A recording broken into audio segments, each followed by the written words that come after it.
मंचस्थ पूज्य संन्यास्त वृंद, विद्वान मंडल, पंडित दिनेश जी, उपस्थित महानुभावों, मातृशक्ति,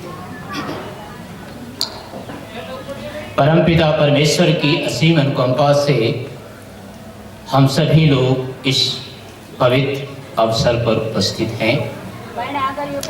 आज महर्षि स्वामी दयानंद सरस्वती का बोध दिवस के रूप में हम यहाँ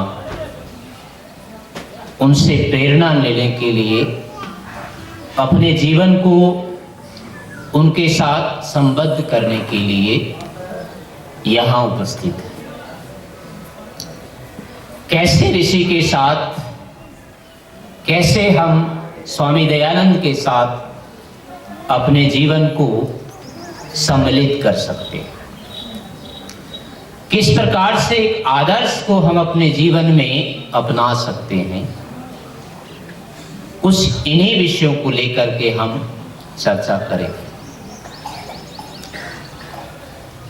पहली बात इसमें आती है कि हम जिस भूमि पर यहाँ उपस्थित हैं, इस नगर को कहिए, ग्राम को कहिए,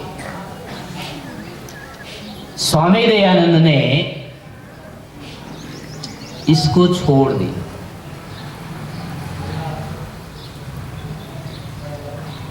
नहीं रहने।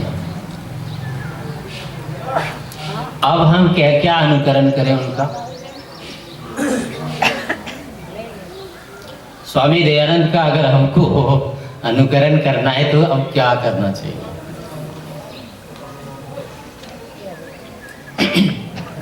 क्या उनके अनुसार यदि हम चले तो हमारे लिए उचित होगा कि नहीं होगा? क्यों जी, क्या कर सकते हैं? तो घबराने की बात नहीं है। हमें स्वामी दयानंद का अनुसरण करना चाहिए। उन्होंने इस टंकारा को जो छोड़ दिया था, वो इसलिए नहीं छोड़ा था कि ये टंकारा है, हमें यहाँ रहना है। उन्होंने टंकारा को नहीं छोड़ा था, अभी तो अपने आप को उन्हें सच्चे शिव की प्राप्ति करनी थी, जो कि उस समय यहां संभव नहीं था।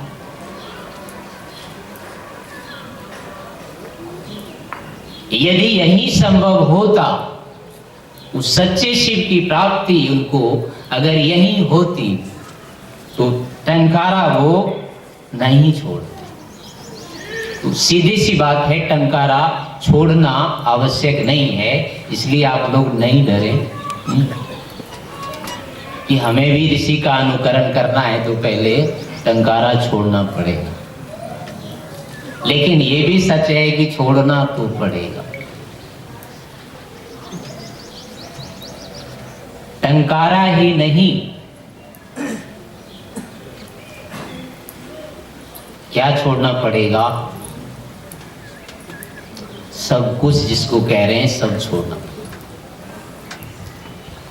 स्वामी दयानंद को हम जो आज एक आदर्श के रूप में मान रहे हैं, स्वामी दयानंद को संसार ने जो अपना आदर्श माना, स्वामी दयानंद को आर्य समाज ने जो अपना आदर्श माना है, उसके पीछे स्वामी दयानंद जी की उपलब्धियां थी। उन्होंने अपने जीवन में एक विशेष कार्य किया था। हम उनके उस कार्य के ऋणी, और वह कार्य हमें भी करना होगा। यदि उस कार्य को हम करते हैं तो निश्चय से हम स्वामी दयानंद के साथ अपने जीवन का संबंध कर। उन्होंने जो भी कार्य हमको करने के लिए कहा है, हमको ही नहीं समझ संसार, विशेष करके जो हम आर्य कहलाते हैं, हिंदू कहलाते हैं, अर्थात वैदिक धर्मी कहलाते हैं, उनके लिए ही उनका विशेष उपदेश है, उनके लिए ही उनकी विशेष प्रेरणा है, और वो यही है सच्चे ईश्वर के साथ हमारा संबंध हो। उन्होंने अपना घर द्वार, परिवार, राष्ट्र सब कुछ छोड़ा है, लेकिन उस एक सच्चे शिव के लिए, सच्चे परमेश्वर के लिए छोड़ा। उसकी प्राप्ति के लिए उन्होंने सब कुछ का त्याग किया, भयंकर कष्ट सहे, सब कुछ किया। यदि इसके लिए उनको विदेश भी जाना होता तो जाते, लेकिन इस देश का सौभाग्य उस समय था कि हमें सबसे बड़ी उपलब्धि के लिए विदेश जाने की आवश्यकता नहीं थी, और आज भी वही स्थिति है। कोई व्यक्ति अगर अपने जीवन में उस सच्चे शिव को प्राप्त करना चाहता है तो आज भी उसे विदेश में नहीं मिलेगी वो चीज। अगर वो चीज कहीं मिलेगी तो इस देश में ही मिलेगी। आज जो कोई व्यक्ति विदेश जाता है वो सच्चे शिव के लिए नहीं जाता है, ईश्वर प्राप्ति के लिए नहीं जाता है। कोई भी जाता है तो धन कमाने के लिए जाता है, अन्य किसी कार्य के लिए जाता है। लेकिन विदेश में भी अगर किसी को धन से बढ़ करके, मान से बढ़ करके अगर कोई उत्तम से उत्तम वस्तु कुछ है, वास्तविक में कोई एक विशेष तत्व है, अर्थात सच्चा ईश्वर है, अगर उसे समझ में आ जाता है तो आज भी वो इस देश में ही आता है।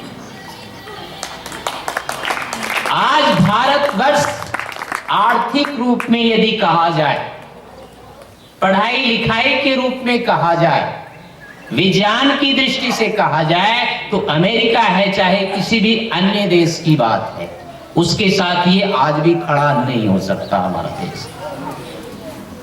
आप सोच करके देखिए, आज यदि अमेरिका हमारे ऊपर हमला करता है या अन्य कुछ करता है तो हम क्या कर सकते हैं? उसके सामने नहीं खड़े हो सकते, ये निश्चित है। लेकिन अमेरिका के लिए भी वो वस्तु उपलब्ध नहीं है आज भी। स्वामी दयानंद के पास जो वस्तु थी, आज भी अमेरिका के पास वो चीज नहीं है, और वो चीज आज हम भी अमेरिका को दे सकते हैं। लेकिन अब आप इससे तुलना कर सकते हैं, जिस अमेरिका के साथ आज हम सीधे खड़े नहीं हो सकते हैं, वो अमेरिका स्वामी दयानंद के सामने खड़ा नहीं हो सकता। अब आप स्वामी दयानंद के साथ अपनी दूरी को तोल सकते हैं, हम कितने दूर बैठे हुए हैं। पहले हमको अमेरिका तक पहुंचने के लिए कितना करना पड़ेगा, लेकिन जिसकी पहुंच उससे भी ऊपर है, उसके लिए हमको कितना करना पड़ेगा। यदि हम अपने जीवन में इतना अधिक पुरुषार्थ नहीं कर सकते हैं तो उन तक नहीं पहुंच पाएंगे। लेकिन सौभाग्य से वो हमारे देश के हैं, वो हमारे अपने हैं, हमारी इस जन्मभूमि के। हम निश्चय से उनके निकट शीघ्र पहुंच सकते हैं। आज स्वामी दयानंद साक्षात रूप में हमारे पास नहीं है। हम यदि मिलना चाहें तो नहीं मिल सकते। हम इतने दूर से यहाँ आए, आज तो स्वामी दयानंद का जो घर था वो भी बंद था, ताला लगा हुआ था उसका। और मान लो हम अंदर चले भी जाते तो कहाँ मिलते हो, वो मिल नहीं सकते थे। कहीं भी ढूंढेंगे वो आज हमको नहीं मिले। तो अब हम कैसे मिले स्वामी दयानंद? तो उसका उत्तर यही है कि हमें स्वामी दयानंद से साक्षात मिलने की आवश्यकता नहीं है, लेकिन अगर उनके कथन को हम पूरा करते हैं, यही उनसे हमारा मिलना होता है। स्वामी दयानंद ने कहा, जो सत्संग विद्या और जो पदार्थ विद्या से जानने जाते हैं, उन सबका आदि मूल परमेश्वर। यदि इस एक बात को हम समझ लें, इस एक बात को अपने जीवन में लाएं, तो निश्चय से हम स्वामी दयानंद से भी मिल सकते और उस ईश्वर से भी मिल सकते। हम स्वामी दयानंद के उस अभिप्राय को समझने का प्रयास नहीं कर पा रहे, उस दृष्टि से हम पुरुषार्थ नहीं कर पा रहे। हमें वैसा करना पड़ेगा। उदाहरण के रूप में देख सकते हैं आप, हमें जब कहा जाता है कि हम संध्या करें, हवन करें, तो हमारे सिर में दर्द होने लगता है, बड़ी मुसीबत दिखाई देती है। क्या कर सकते? कोई व्यक्ति भगवान का नाम लेने को तैयार नहीं, हवन करने के लिए तैयार नहीं, धर्म के नाम पर उसको चिढ़ होती है, ईश्वर के नाम पर व्यक्ति को चिढ़ होती है। एक पढ़ा लिखा जो हिंदू है, आर्य है, भारतवर्ष भारतीय कहलाता है, अधिक से अधिक अगर वो पढ़ा लिखा है, अधिक से अधिक बड़ा विद्वान है, तो भगवान का नाम लेने में उसको उतना ही डर लगता है।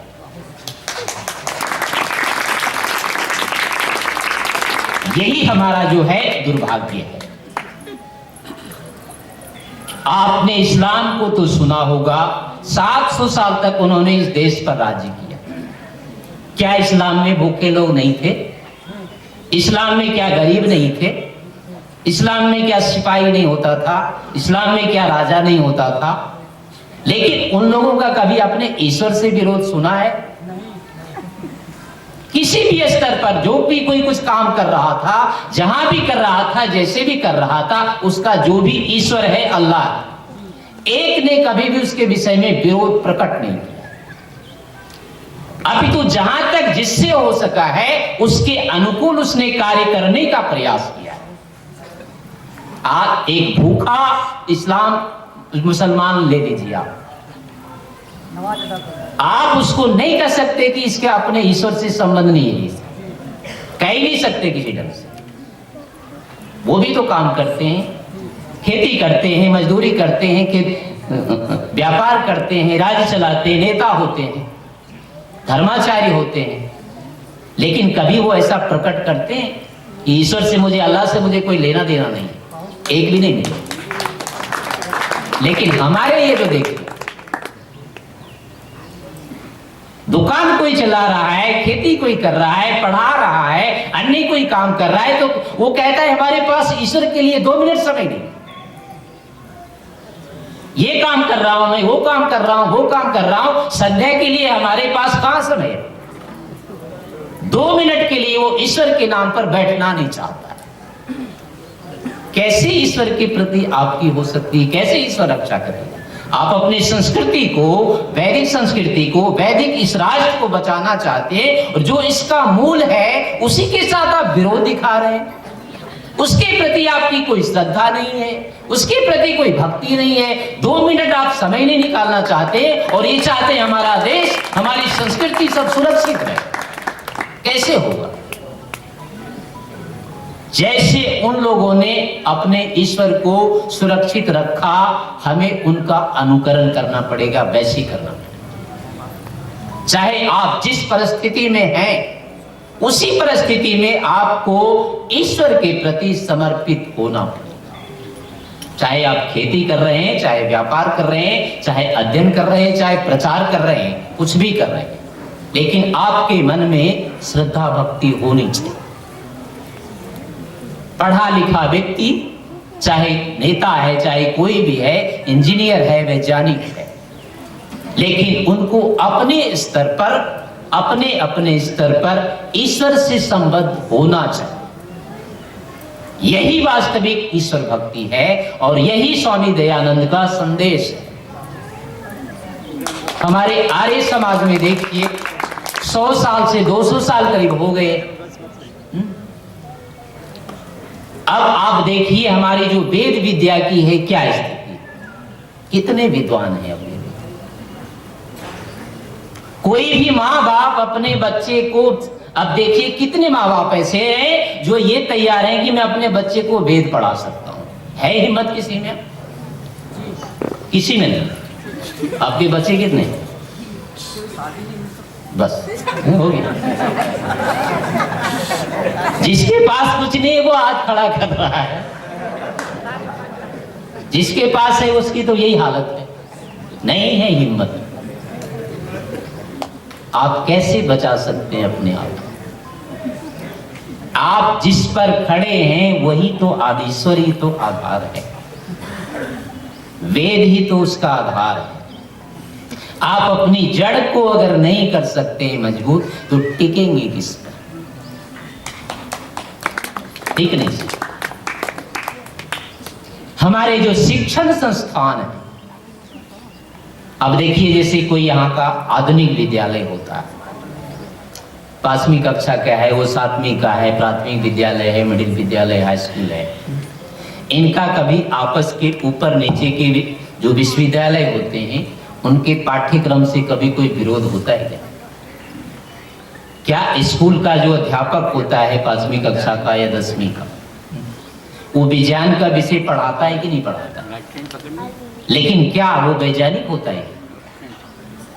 लेकिन फिर भी उसको अपने विषय पर निष्ठा है कि नहीं? लेकिन यहां क्या होता है, यहां हम वेद मंत्र इसलिए नहीं पढ़ते हैं कि हम कहते हैं हमको समझ में नहीं आता है, इसलिए हम नहीं पढ़ेंगे। क्या 5वीं कक्षा का जो अध्यापक है उसको जितने विज्ञान के सिद्धांत होते हैं उसके अनुसार वो पढ़ाता है, वो ये कह के मना करता है कि मुझे तो मूलतः ये समझ में नहीं आता इसलिए नहीं पढ़ाऊंगा? फिर कैसे पढ़ाता है? उसकी हिम्मत कैसे होती है पढ़ाने की? क्योंकि वो अपने अगले से ऊपर वाले को मान्यता देता है, उसके अगले वाले को उससे विरोध नहीं। लेकिन हम यहां हर किसी कार्य को अपने ऊपर ले लेते हैं। हमको जब तक कोई विषय पूरा समझ में नहीं आ गया तब तक हम उसको नहीं करेंगे। इस मान्यता के कारण से क्या होता है, हम में शिक्षण की, शिक्षा की प्रवृत्ति नहीं होती। आत्मा के विषय में, परमात्मा के विषय में हम इसलिए नहीं लगते हैं, इसको इसलिए संध्या हवन नहीं करते हैं, ईश्वर समझ में नहीं आता, ये कह के टाल देते हैं। ऐसा नहीं है। हर विषय को कोई व्यक्ति तत्काल नहीं जान सकता है। जिसको हम नहीं जानते अपने से बड़ों से पूछें, बड़ों के साथ उसकी संगति लगा के चले। ऐसा यदि करते हैं तो कोई विरोधाभास नहीं होगा। लेकिन क्रिया तो हम कर सकते। आत्मा, परमात्मा आदि जो विषय होते हैं वो ऋषियों के विषय होते हैं, समाधि के विषय होते हैं। ठीक है, आज वो हमारी नहीं है स्थिति, उतना स्तर हमारा नहीं, लेकिन उनको प्राप्त करने वाले तो हुए हैं, उनको बताने वाले तो हुए हैं ना, उन पर तो हम आस्था रख सकते हैं, उनके अनुसार हम इस कार्य को कर सकते हैं। तो जो भी बड़े बड़े ऋषि हो गए, मुनि हो गए, स्वामी दयानंद आदि इस कोटि में आते हैं, तो उनकी बातों को भी अगर हम लेकर के चलते हैं तो निश्चय से हम अपने जीवन को, घर को, परिवार को, किसी को भी सुरक्षित रखते रखते अपने राष्ट्र को भी सुरक्षित रख सकते।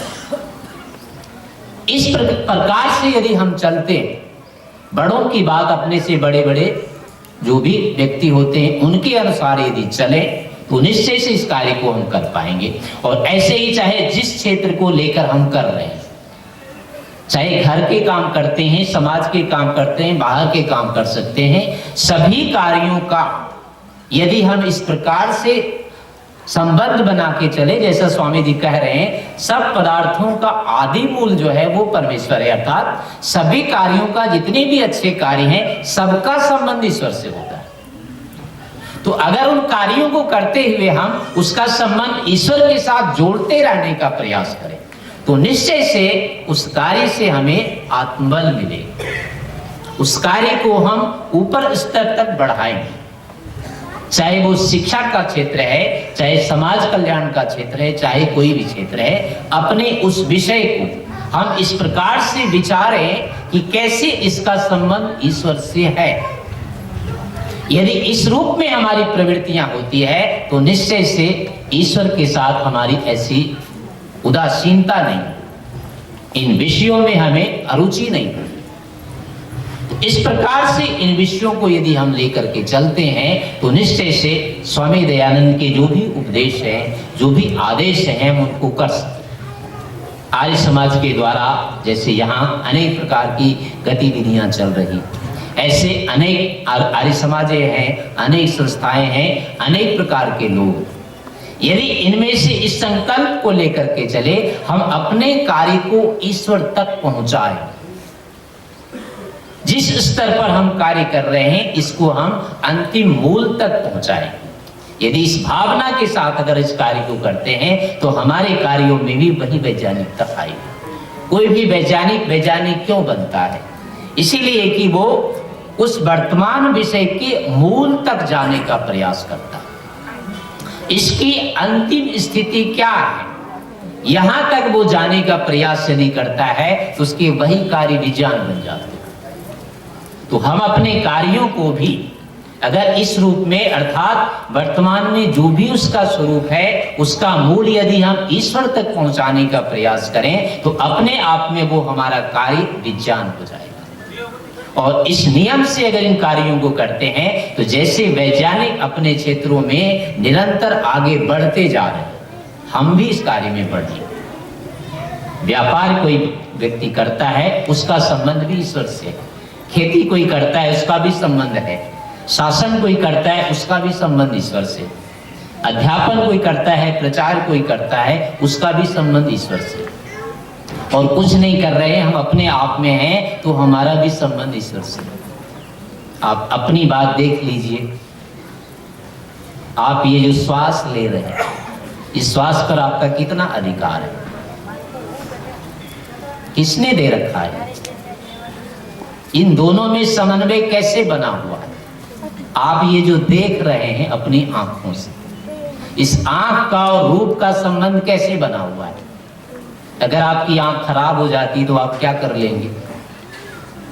आपके हाथ खराब हो जाते, पैर खराब हो जाते, शरीर खराब हो जाता है तो आप क्या कर लेंगे?